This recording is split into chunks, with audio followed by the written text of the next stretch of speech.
मूर्खवतूनी कछुआ। एक तालाब था।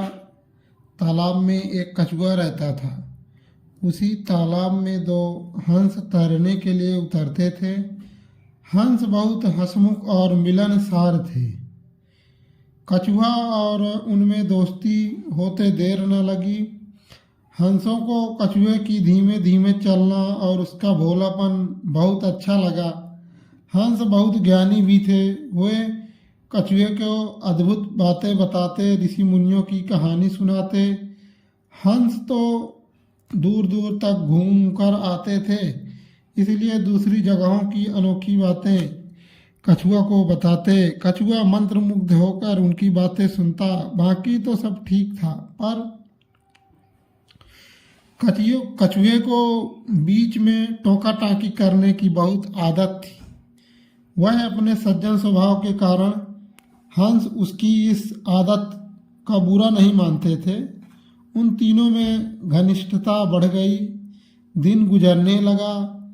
एक बार बड़े जोर का सूखा पड़ा। बरसात के मौसम में एक बूंद पानी नहीं बरसा।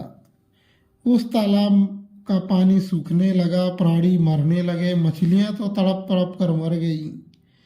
तालाब का पानी और तेजी से सूखने लगा।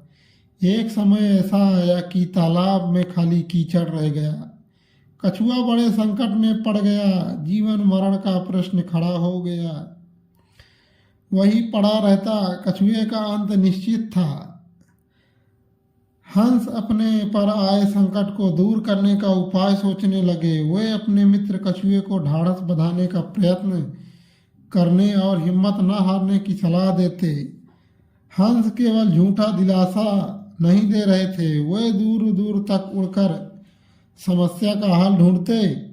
एक दिन लौटकर हंसों ने कहा, मित्र, यहाँ से 50 कोस दूर एक झील है, उसमें काफ़ी पानी है, तुम वहाँ मज़े से रहोगे।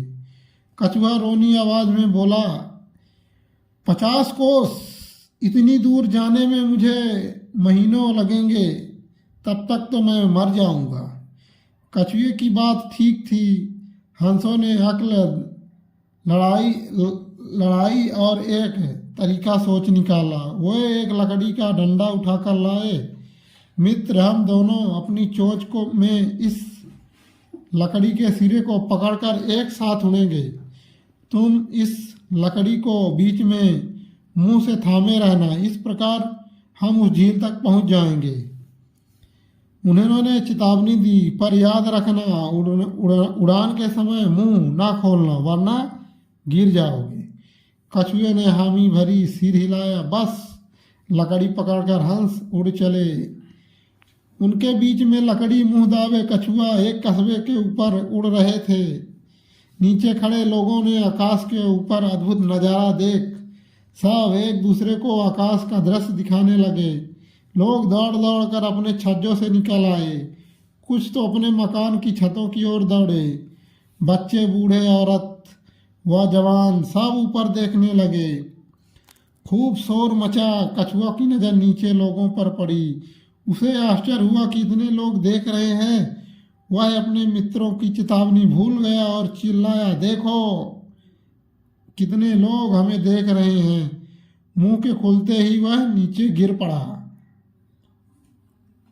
सीख, बेमौख मुंह खोलना बहुत महंगा